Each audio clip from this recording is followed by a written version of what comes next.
नमस्कार, आप देख रहे हैं खबर फास्ट। मैं हूं आपके साथ प्रीति सिमार। चलिए सीधा रुख कर लेते हैं उत्तराखंड के चंपावत का, जहां पर सीएम योगी आदित्यनाथ संबोधित कर रहे हैं। 25 वर्षों की यात्रा, उत्तराखंड जब 25 वर्ष की अपनी यात्रा पूरी करेगा, उसे यादगार बनाने के लिए चंपावत के पास बहुत कुछ होगा। और भाइयों बहनों, इसलिए कभी भी याद रखना, जब अवसर मिले तो उस अवसर से कभी चूकना नहीं चाहिए। और यही अवसर आपके पास है कि चंपावत को विकास की नई ऊंचाइयों को पहुंचाने के लिए अपने युवा और यशस्वी मुख्यमंत्री के साथ जुड़ करके उन्हें रिकॉर्ड मतों से विजयी बनाने के लिए हम सबको आगे आना चाहिए। भाइयों बहनों, चंपावत का अपना पौराणिक इतिहास है। कहते हैं कि भगवान विष्णु का कुर्म अवतार इसी क्षेत्र में हुआ था। इस क्षेत्र में गुरु नानक देव जी ने अपना एक विशेष लगाव रखा था और इस क्षेत्र के प्रति युग कृष्णा संत स्वामी विवेकानंद की विशेष दृष्टि इस क्षेत्र में थी। और अगर ये देवभूमि नहीं तो फिर कैसे मां पूर्णागिरि का धाम यहां पर है, गोलोजी महाराज का धाम यहां पर है, बाबा गोरखनाथ का धाम यहां पर है, और न जाने कितने ऐसे धाम मां सरस्वती के रूप में मां शारदा की कृपा यहां पे साथ बरसती भी दिखाई देती है। आप सब सौभाग्यशाली हैं इस देवभूमि में जन्म लेकर के। आप सबको यहाँ के माध्यम से देश की सेवा करने का अवसर प्राप्त हो रहा है। भाइयों बहनों, देवभूमि उत्तराखंड के बारे में प्रधानमंत्री मोदी जी बार बार कहते हैं कि जब उत्तराखंड की जवानी और उत्तराखंड का पानी उत्तराखंड से बाहर निकलता है तो देश के लिए उपयोगी बनता है। देश जवान यहाँ की सुरक्षा करता है। जब मां शारदा का पानी जाता है तो यहां से होकर के उत्तर प्रदेश के तमाम जनपदों को अपनी मीठे पानी से सिंचाई की सुविधा उपलब्ध करवा करके न केवल वहां के किसानों को समृद्ध करता है, बल्कि अन्नदाता किसानों को समृद्ध भी करता है और साथ ही साथ देश का पेट भरने का काम भी करता है। यही तो उत्तराखंड की विशेषता है। हम आभारी हैं प्रधानमंत्री मोदी जी के, जिनके मार्गदर्शन में आज उत्तराखंड एक नई ऊंचाइयों को, विकास की एक नई ऊंचाइयों को छूता हुआ दिखाई दे रहा है। मुझे इसी महीने 3 दिन के लिए उत्तराखंड के प्रवास का सौभाग्य प्राप्त हुआ था। आप सब जानते हैं मेरा जन्म भी उत्तराखंड में ही हुआ है।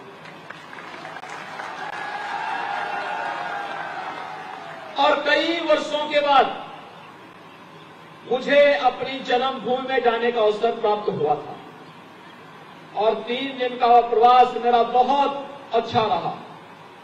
कितना रोचक था, कितना अच्छा था।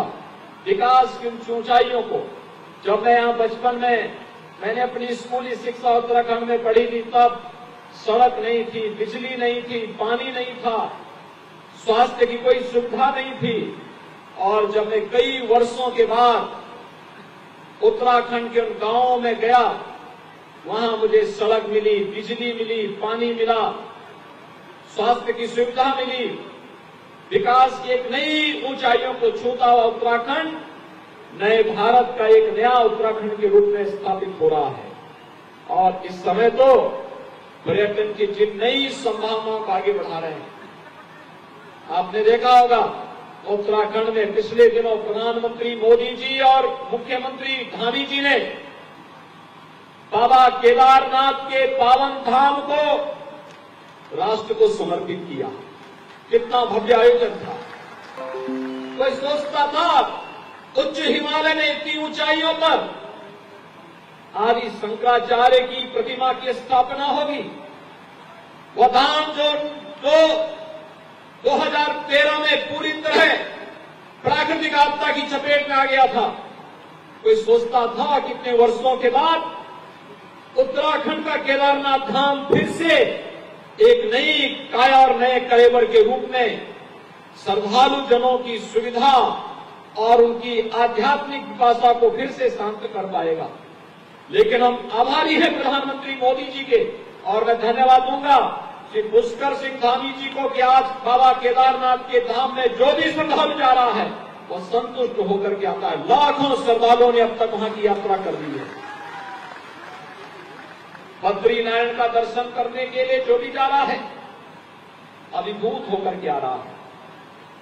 गंगोत्री और यमुनोत्री का दर्शन करने के लिए पूरा देश उमड़ रहा है, और उत्तराखंड तो पर्यटन का एक नया हब बन रहा है।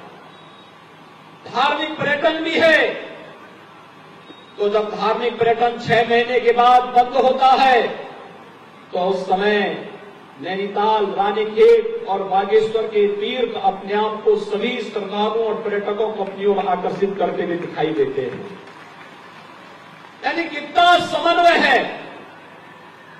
कभी उत्तराखंड के 4 धामों की यात्रा प्रारंभ होती है और कभी इस क्षेत्र के नैनीताल है, रानीखेत है, बागेश्वर है, अल्मोड़ा और पिथौरागढ़ के चंपावत के इन क्षेत्रों में पर्यटक आकर के प्रकृति के सौंदर्य को निहारता हुआ देख करके अभिभूत होता है।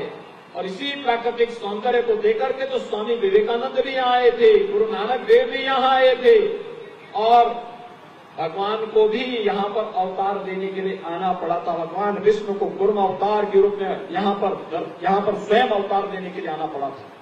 और आज भाइयों बहनों, हम सब आपके बीच में आए हैं। कोई संदेह नहीं था किसी को भी, किसी पुष्कर सिंह धामी जी चुनाव लड़ेंगे और लड़ने के बाद बहुत भारी बहुमत से विजयी बन के बनेंगे, इसमें किसी को देश के अंदर संदेह नहीं।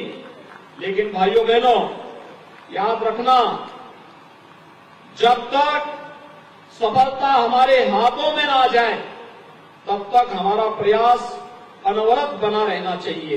और वही अपील करने के लिए आज मैं आपके बीच में आया हूं। अपील यही कि हमें चुनाव जीतना भारी बहुमत के साथ, ऐतिहासिक मतों के साथ यहां पर चुनाव जीत करके भेजने की आवश्यकता है, जिससे आप विकास और इस क्षेत्र में जो संभावनाएं हैं उन संभावनाओं के प्रति स्वतः स्फूर्त भाव के साथ आप में अपने आप में एक निश्चिंतता आ जाए। और मुख्यमंत्री बनने का मतलब क्या होता है, आज मैं आपको बता सकता हूं। अगर आप गोरखपुर जाएंगे, गोरखपुर के विकास को पिछले 5 वर्षों के अंदर, 5 साल पहले गोरखपुर गया होगा, आज जो गोरखपुर जाएगा तो पहचान नहीं पाएगा कि विकास क्या होता है, कैसे विकास होता है। यानी स्वतः विकास की संभावनाएं बनती भी दिखाई देती हैं, और विकास की उन संभावनाओं के साथ जोड़ने के लिए आज चंपावत जब 25 वर्ष की अपनी यात्रा को पूरा कर रहा है। याद करिए, चंपावत जनपद 1997 में बना था, और 1997 में बनने के बाद आज 25 वर्ष की अपनी यात्रा पूरा किया है। तो 25 वर्ष के बाद इस सौभाग्य आपके पास सामने आ रहा है कि विकास के साथ जुड़ने के लिए स्वयं मुख्यमंत्री आपके पास आए हैं। आपने तो सुना होगा कि प्यासा कुएं के पास आता है, लेकिन भाइयों बहनों, पहली बार कुआं प्यासे के पास आ रहा है विकास की पिपासा को दूर करने के लिए। और विकास की इस प्रक्रिया के साथ जुड़ना अपने आप में एक सौभाग्य की बात है। नित नए रोजगार के अवसर सृजित होंगे, धार्मिक पर्यटन विकसित होगा, इको टूरिज्म विकसित होगा, विकास की नई नई संभावनाओं को आगे बढ़ाने का कार्य होगा। और अब तो पर्यटन की संभावनाओं के साथ उत्तराखंड ने भी तय किया है कि हमें विकास करना है। और यही तो कारण है कि 5 वर्ष की सरकार को, भारतीय जनता पार्टी की सरकार को उत्तराखंड में देखने के बाद उत्तराखंड की जनता जनार्दन ने 5 वर्ष की इस एक नई यात्रा के लिए भारतीय जनता पार्टी को फिर से जनादेश देकर के प्रचंड बहुमत के साथ आज आपके पास भारतीय जनता पार्टी की सरकार फिर आपकी सेवा के लिए यहां पर खड़ी है। एक नई टीम के साथ, एक नए उत्साह के साथ आज उत्तराखंड में श्री पुष्कर सिंह धामी जी के नेतृत्व में सरकार काम करना प्रारंभ कर चुकी है। और भाइयों बहनों, यह विश्वास हर उत्तराखंड वासी के मन में होना चाहिए। प्रधानमंत्री मोदी जी के नेतृत्व में देश ने विकास की जिन कार्यक्रमों को आगे बढ़ाया है, आज रेल की नई नई योजनाओं के साथ बन रहा है, यहां पर कार्य प्रारंभ हुआ है, रोपवे, हाईवे और तमाम अन्य समस्याओं के समाधान के लिए। चुनाव के ठीक पहले, विधानसभा चुनाव के ठीक पहले धामी जी आए थे लखनऊ में। धामी जी ने कहा कि लखनऊ में मैंने पढ़ाई की। मैंने कहा मैंने भी उत्तराखंड में पढ़ाई की है। और उन्होंने कहा हमारे यहां उत्तराखंड की समस्याओं का समाधान हो जाता। मैंने कहा हम समस्या को चर्चा ही नहीं करते, हम तो समाधान पे चर्चा करते हैं। आप हमें समाधान का रास्ता बता दीजिए और उत्तर प्रदेश से इन सभी समस्याओं का समाधान होगा, क्योंकि हम लोग उत्तर प्रदेश और उत्तराखंड में कोई भेद नहीं मानते, कोई भेद नहीं मानते। उत्तराखंड और उत्तर प्रदेश ये दोनों विकास की यात्रा में मिलकर के आगे बढ़ेंगे, एक साथ मिलकर के आगे बढ़ेंगे। और ये मान करके चलिए, अब ये कोई समस्या नहीं है, हमें मिलकर के इस समस्या का समाधान करना है। और मैं धन्यवाद दूंगा कि उत्तर प्रदेश और उत्तराखंड की सरकार ने मिलकर के आज जिस सकारात्मक राह को आगे बढ़ाया है, आज उसके सकारात्मक परिणाम भी आए हैं। मैं हरिद्वार में गया था 5 मई को, धामी जी भी आए थे। हम दोनों ने मिलकर के वहां पर अलकनंदा होटल का विवाद चल रहा था उत्तर प्रदेश और उत्तराखंड के बीच में, 21 वर्षों से विवाद चल रहा था। हमने कहा अलकनंदा होटल उत्तराखंड ले ले और उत्तर प्रदेश के लिए भागीरथी के नाम पर एक नया हमने पर्यटन आवास गृह बना करके वहां तैयार कर दिया। विवाद का समाधान इस रूप में। और उत्तराखंड के लिए आज अलकनंदा के रूप में एक नया पर्यटन होटल वहां पर उपलब्ध हो गया है। ऐसे भाइयों बहनों अनेक संभावनाएं यहां पर, हम लोग यहां पर अभी आप भारी बहुमत से धामी जी को चुनाव जिता करके भेजिए। और मैंने कहा है बनबसा की समस्या का समाधान भी हम लोग यहीं आकर के करेंगे। एक बार धामी जी आए हैं, अगली बार जब आपके विधायक के रूप में आपके मुख्यमंत्री यहां पर कार्य करेंगे तो बनबसा की समस्या का समाधान करने के लिए मैं स्वयं ही आपके बीच में यहां पर उपस्थित रहूंगा। मां पूर्णागिरी के दर्शन करने का सौभाग्य प्राप्त होगा। मैं बाबा गोरखनाथ का अनुयायी हूं, उनके दर्शन करने का, उनके धाम का दर्शन करने का सौभाग्य भी मुझे प्राप्त होगा। उत्तराखंड के आप सभी भाइयों बहनों से मिलने का भी अवसर मुझे प्राप्त होगा। और आज के इस अवसर पर मैं आप सबका यही आह्वान करूंगा कि भाइयों बहनों, उत्तराखंड को एक लंबी लड़ाई के लिए तैयार होना होगा। ये लड़ाई विकास की है, हमें विकास की इस लड़ाई को आगे बढ़ाना है। प्रधानमंत्री मोदी जी के विजन को आगे बढ़ाना है और प्रधानमंत्री मोदी जी के विजन को आपके युवा मुख्यमंत्री अपनी टीम के साथ जिस मजबूती के साथ आगे बढ़ाने का कार्य कर रहे हैं वो अद्भुत है, अभिनंदनीय है। और उत्तराखंड वासी को जुड़ करके इस कार्यक्रम के साथ जुड़ना चाहिए, इस अभियान को आगे बढ़ाना चाहिए। विकास का कोई विकल्प नहीं हो सकता है और विकास के साथ जुड़ करके ही हम उत्तराखंड में अधिक से अधिक नौजवानों को रोजगार और नौकरी उपलब्ध करा पाएंगे, देश और दुनिया को अपनी ओर आकर्षित कर पाएंगे, टूरिज्म के नए नए डेस्टिनेशन यहां पर स्थापित कर पाएंगे, विकास की अनंत संभावनाओं को आगे बढ़ा पाएंगे जिसकी आज पिछले 21 वर्षों से उत्तराखंड के अंदर थी और जिसके बारे में उत्तराखंड का हर व्यक्ति चाहता था कि काश हम भी इस विकास की प्रक्रिया के साथ जुड़े होते तो हमारा युवा क्यों यहां से पलायन करता। मैं मानता हूं जितनी संभावनाएं उत्तराखंड में है, मैंने देखा है पिछले 5 वर्षों में विकास के कार्य जिस मजबूती के साथ हुए हैं वे एक नए उत्तराखंड की तस्वीर प्रस्तुत करते हैं। सब कुछ तो है आपके पास, सब कुछ आपके पास है, बस नेतृत्व आपके पास वैसा चाहिए था और आपने विगत 5 वर्ष के अंदर भारतीय जनता पार्टी के नेतृत्व में कार्य होते हुए देखा है। उत्तराखंड के मुख्यमंत्री के रूप में धामी जी की कार्य पद्धति को नजदीक से महसूस किया है। अपनी सहजता, अपनी सरलता और कार्य करने की अपनी एक नवीन पद्धति के कारण आज उन्होंने उत्तराखंड की जनता के दिलों में राज किया है। और मैं विश्वास के साथ कह सकता हूं कि भाइयों बहनों, उत्तराखंड विकास की नई ऊंचाइयों तक पहुंच करके उत्तराखंड की सभी यहां की जनता जनार्दन की जनभावनाओं के अनुरूप विकास का एक मॉडल स्टेट के रूप में अपने आप को स्थापित करने में सफल होगा। और उसका सौभाग्य भी चंपावत वासियों को प्राप्त होने वाला है, क्योंकि उत्तराखंड विकास करेगा तो श्रेय तो चंपावत को प्राप्त होगा। क्योंकि चंपावत आज एक विधायक के साथ साथ एक मुख्यमंत्री का भी चुनाव करने जा रहा है। पहली बार हो रहा होगा 25 वर्षों की आपकी स्थापना काल से, जब इस जनपद में कोई मुख्यमंत्री चुनाव लड़ने के लिए आपके बीच में आया है। और मुख्यमंत्री के रूप में मुझे लगता है गहतोड़ी जी ने बहुत दूर की सोची कि विकास का कोई विकल्प नहीं हो सकता अपनी आने वाली पीढ़ी और वर्तमान पीढ़ी के हित के लिए। उन्होंने तात्कालिक रूप से कहा कि नहीं, आवश्यकता पड़ेगी तो मैं अपने विधायक पद को छोड़ करके यहां पर स्वयं पुष्कर सिंह धामी जी को आमंत्रित करूंगा और मैं उनका अभिनंदन करूंगा कि उन्होंने ये कार्य किया है। और भाइयों बहनों, आप सभी का भी मैं अभिनंदन करूंगा कि आज इस भीषण गर्मी में भी आप यहां पर एकत्र हुए, इतनी भारी संख्या में, हजारों की संख्या में। मैंने पूछा यहां पर कि टनकपुर और उसके आसपास की आबादी कितने यहां पर आबादी होगी। मुझे बताया गया कि 25 से 30 हजार की आबादी। जितनी आबादी है उससे ज्यादा आपकी संख्या यहां पर उपस्थित हुई है। ये चीजें दिखाई देती हैं कि आप सबने संकल्प लिया है उत्तराखंड के विकास का नेतृत्व अब चंपावत करता हुआ दिखाई देगा, चंपावत करेगा।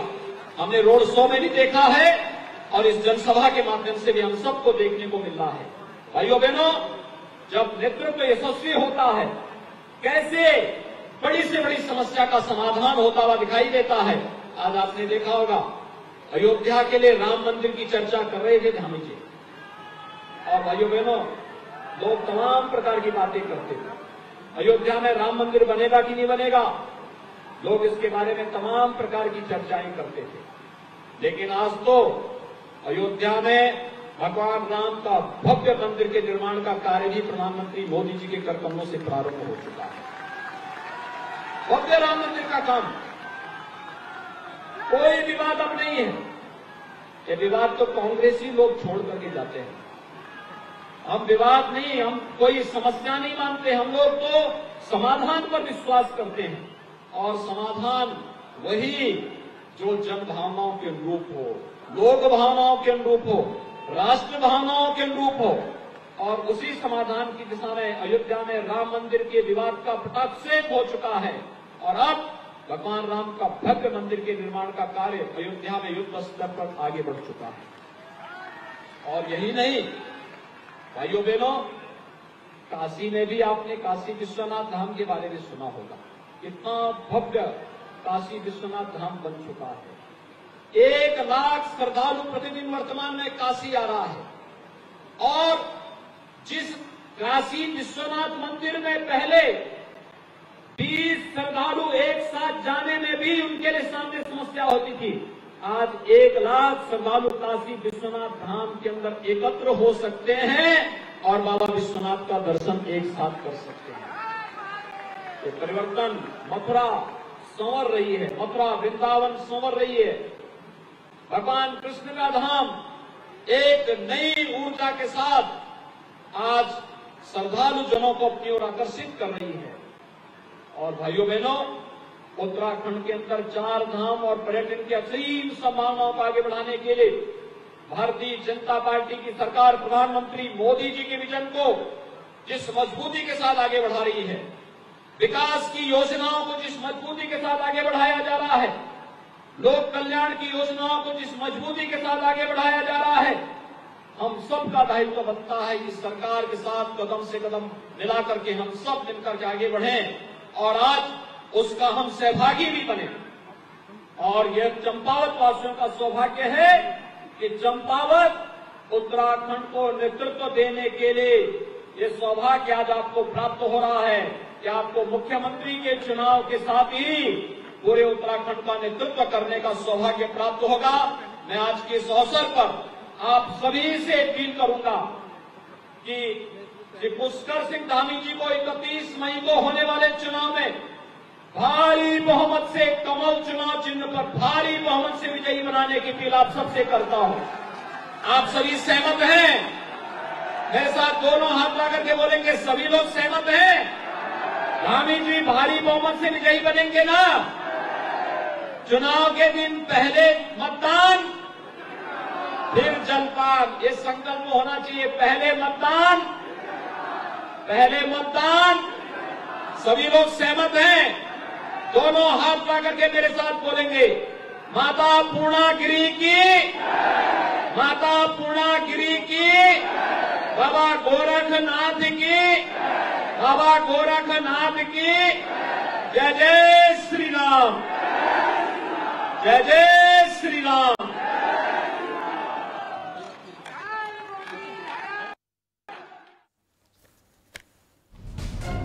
तो चंपावत में आप सीएम योगी आदित्यनाथ को सुन रहे थे, क्योंकि चंपावत में उपचुनाव होने हैं और मुख्यमंत्री पुष्कर धामी यहां से उम्मीदवार के तौर पर चुनावी मैदान में किस्मत आजमाएंगे। हालांकि पहले खट्टिमा से चुनाव हारने के बाद अब चंपावत से चुनाव लड़ रहे हैं, जो उपचुनाव होने वाला है।